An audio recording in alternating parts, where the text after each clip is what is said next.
Bye. Bye. Love you. Love you.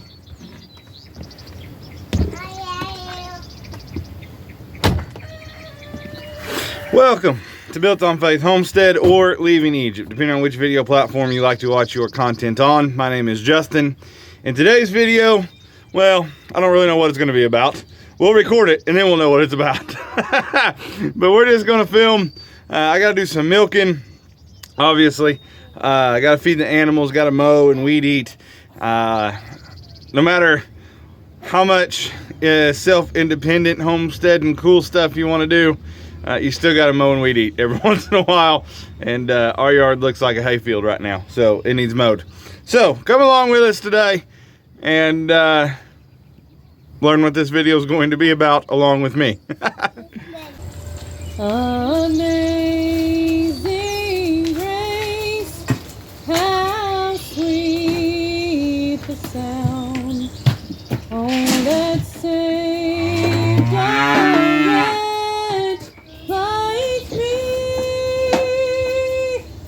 I once was lost, oh, but now I am found.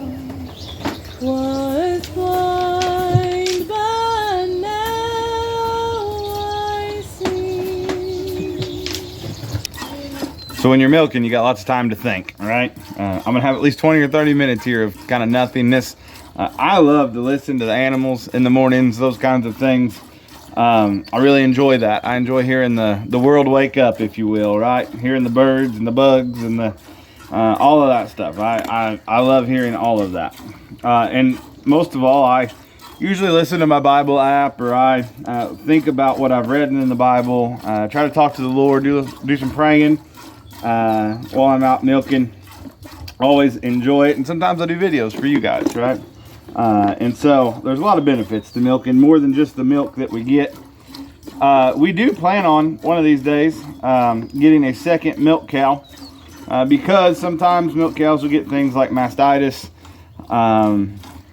Sometimes they'll, just get sick or whatever, and you gotta give them some medicine where you have to dump the milk.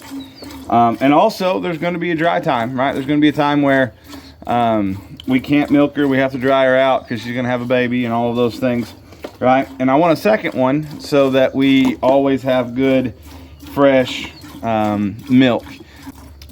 I'll tell you this.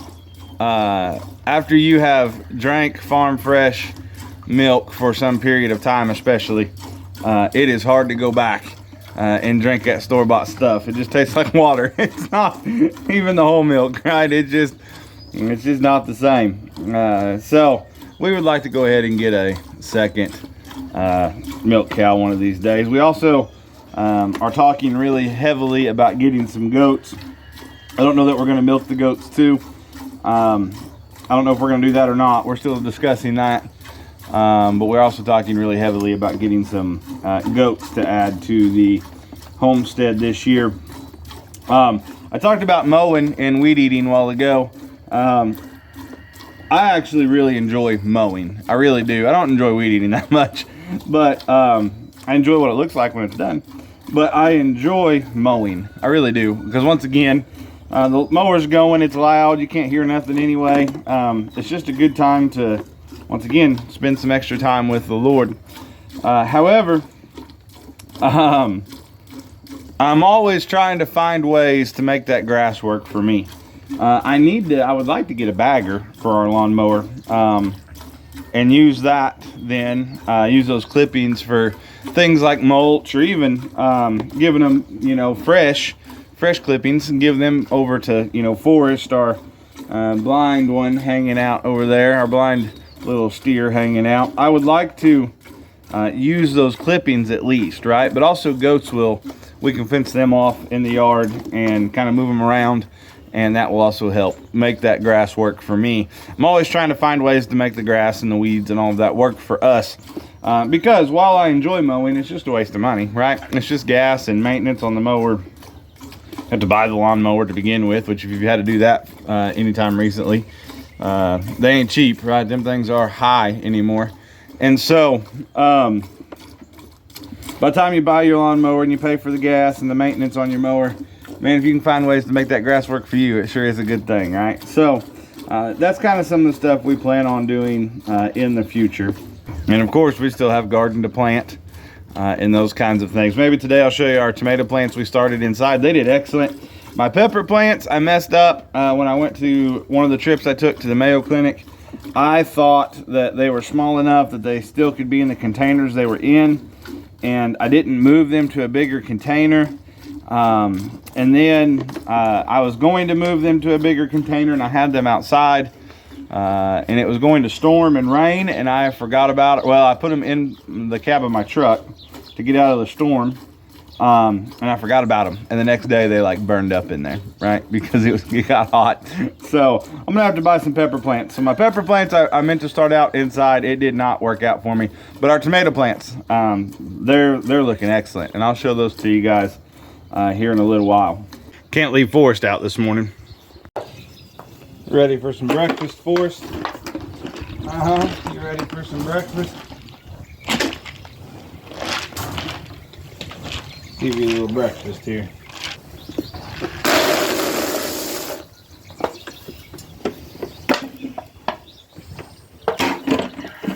You'll find it.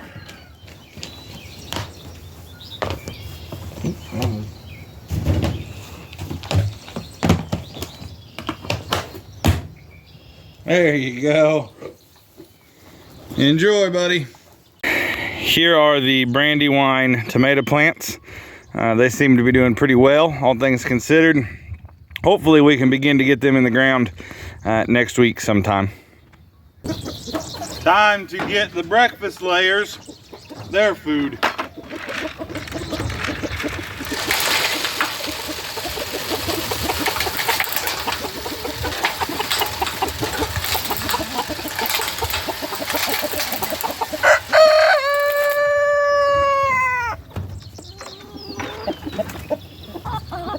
That ought to be enough for breakfast, don't you think? I want to tell you guys, whenever you have animals like this, it's supposed to rain here in a little while, and their feed will get wet if I'm not careful. So I only give them, on days it's supposed to rain, I usually don't give them as much feed. Just kind of give them what I think they'll eat in the time that I feed them till I think the rain's going to show up. There is, like I said, rain in the forecast today, and so I'm trying to beat the weather as far as mowing and weed eating and all that goes, but the animals take priorities over the grass, right? The grass it'll keep growing. It won't die if I don't mow it, none of that kind of stuff. So the animals take priority. So we'll get them took care of first this morning. We just about got that done, truthfully. I'm working on Wilma's water tank. It's a little cruddy, so I'm gonna clean it out. But we're gonna get all that took care of this morning. That's one of the things you're gonna have to learn to do, is prioritize whenever you are trying to live this kind of lifestyle. And also I want to show you, see how their spot here is just down to mud. Typically speaking, I move them pretty regular and keep them on fresh green grass because it cuts my feed bill down, and we like the eggs better. They're deeper yellow yolks and more flavorful. The problem has been with everything we've got going on, we haven't had time to move them. And so probably tonight will be a good night. I'll shut the door up on the coop so that they can't get out in the morning. And when I get up first thing in the morning after I milk, I will move these guys over to where I kind of want to keep them this summer. I've got a spot that I just want to move them up and down all summer long. And if you'll move them every couple of days, every 3 days, something like that, it'll keep them on fresh green grass, keep your yolks nice and yellow, and save you on feed. But the reality is, when you live this kind of lifestyle, you're gonna have times like we've had this week where Mom had brain surgery, and you just don't have time to do all of the extra stuff. There went one of the escapees that I've been having troubles with.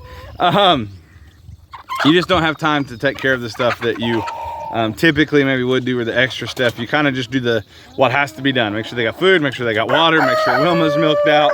Everything else just kind of has to be put on the sidelines until you can do a few extra things again. And it's nothing against anybody or anything. It's just every once in a while you're gonna have those times, and then you need to know that, and you need to recognize that.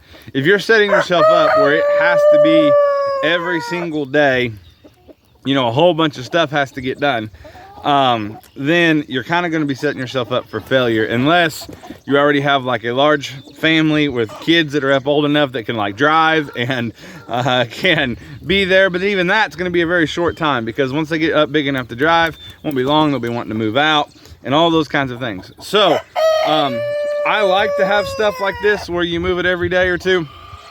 Keep everything as mobile as possible, but also understanding that I want it big enough, sized right enough, and okay enough that if we can't move them for say a week, like life will still be okay. As long as we get them food, as long as we get them water, it'll be okay, right? Those are things you need to think about whenever you are thinking about living this lifestyle. Say hi to the little guys. They just got moved over not too long ago into the grow out pen. If you're gonna have rabbits, I like to, in my grow out pen, use this metal chicken waterer. They can't chew it up, and it holds plenty of water for them, usually for a few days until they get quite a bit bigger. Poke greens, anybody? So one thing about having a tall yard that you haven't been able to work on for quite some time, the greens become very easily identifiable. These are poke greens, good at this age. You can pick them, boil them, drain the water off, and then fry them up in some bacon grease and make some delicious, tasty greens. Broadleaf plantain, once again, easily identifiable because I haven't mowed. This little guy's a tasty treat called wood sorrel. Pretty sour. It kind of looks like clover, but it's got these little yellow flowers. Good tasting stuff. Nice fuzzy mullein. Your red and white clovers become a lot easier right now. That, of course, is just a handful of very quick wild greens and medicinal greens growing around the place that, when your yard does get a little bit out of hand, become very easy to identify. This is one of the things that I have said several times. If you want to have some medicinal plants and wild edibles growing in your yard, you might have to let it grow a little bit longer than you traditionally would. So we're done with the animals. Trying to see, I thought that was wild lettuce, but it's not, it's something else. I was going to show that to you too. Wild lettuce, prickly lettuce, those kinds of things. Looks a lot like dandelion, except for the leaves will have a classic kind of C shape. It'll have a white sap in it. Good pain reliever and those kinds of things as well. Anyhow, moving on. I'm going to cut all of this edible vegetation down. Feels kind of stupid sometimes. Yeah, all of this, the plantain, the dandelion, the wood sorrel, the clover, especially those things, man, if you wanted to pick you a wild salad, it's going to be better than any salad you buy at the store, any lettuce you buy at the store. Sometimes if you're growing lettuce yourself, it may be just as good, but it's going to be way better, way more nutrient packed. You don't have to worry about there being things like mRNA technology in it. Good stuff, good handy stuff. But I need to pick up the water hoses and move on. Right here's some of that wild lettuce I was talking about. You can see the C shape on it, and it's also prickly. Not too bad, it won't really hurt your fingers much, but it does have a little bit of a prickliness to it. Prickliness? Yeah, that's the scientific term. Just about forgot about Wilma's water tank. Got it cleaned out. We're gonna put a little bit of apple cider vinegar in there to help keep the green algae at bay. And I know if you're thinking about living this lifestyle, you may be thinking, I don't have this kind of time to dedicate with work and all of that, family, work, whatever other things you got going on in your life. Like, I don't have the time to dedicate to taking care of the animals and all of that. I'll say this, days like today where it's gonna take me quite a bit longer just because of what I'm doing, those are pretty rare. Usually, right, most of the time, every morning, as long as everything's kind of took, it's like anything else, right, as long as you take care of it as you go, with milking added as well, maybe an hour, hour and a half, something like that every morning of just milking and all of those kinds of things. And then of an evening, another 30 minutes or so milking over there, milking Wilma. So 2 hours, 2.5 hours tops a day dedicated to making sure that your food supply is secure and you know where your food's coming from. and making sure that your milk supply is secure and your cheese and your butter and all those things, I bet you spend more than 2 hours a day doing nothing. Not everybody, but a whole lot of people, right? Spend more than 2 hours a day watching YouTube, watching TV, kind of wasting time. Imagine if you turned that 2 hours to something that's productive. It's not incredibly hard. It's pretty easy work. It's enjoyable work. And it actually helps your family. All right, we got the weed eating done. I'm effectively covered in sweat and grass. And now it is on to the mowing. But in between time, I did eat a delicious, tasty lunch that I will show you right here.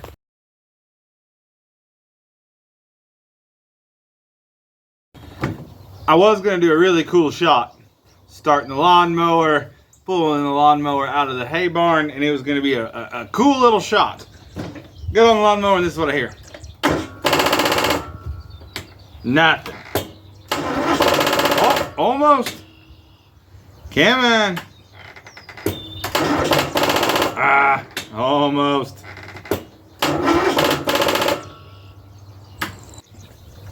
I'm gonna have to jump it. That's what's gonna have to happen.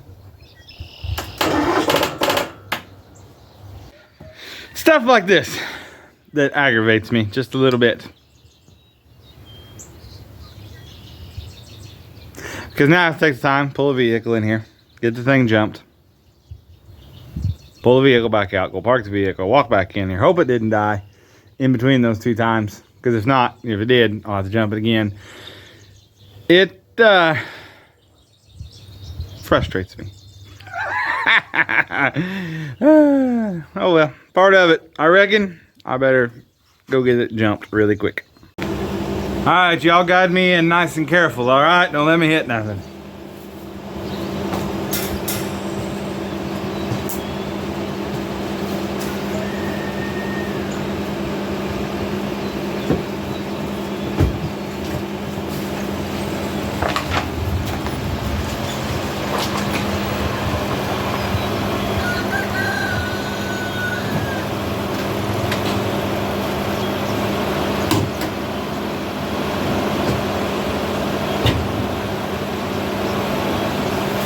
I don't think I'm quite close enough, guys. Should have brought me in a little closer.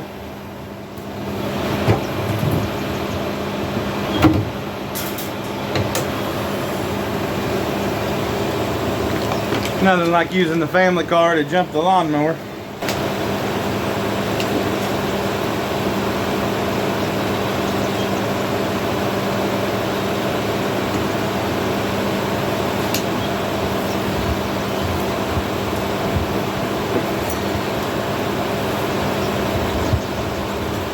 Make sure you don't hook them up backwards. It causes all kinds of funny stuff to happen.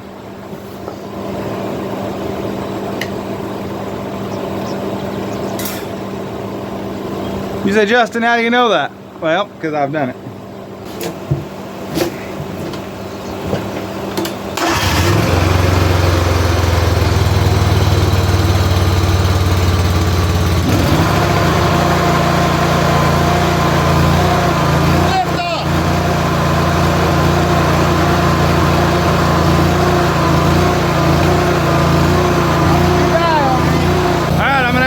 Again, stay right here, keep the lawnmower running, and don't let me hit nothing on my way out, backing the car out. The wife will be really, really mad.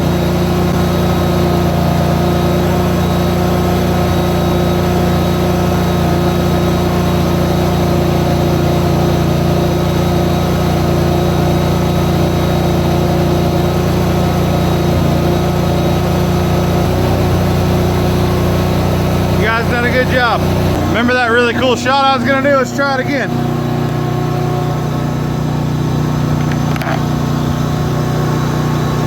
That ought to work.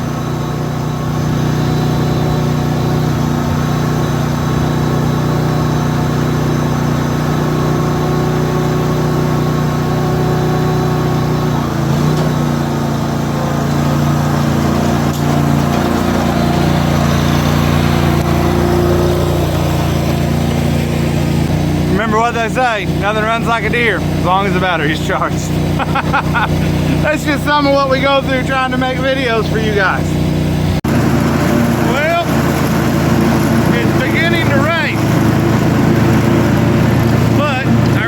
gonna get done what we can. All right, so we finished the mowing.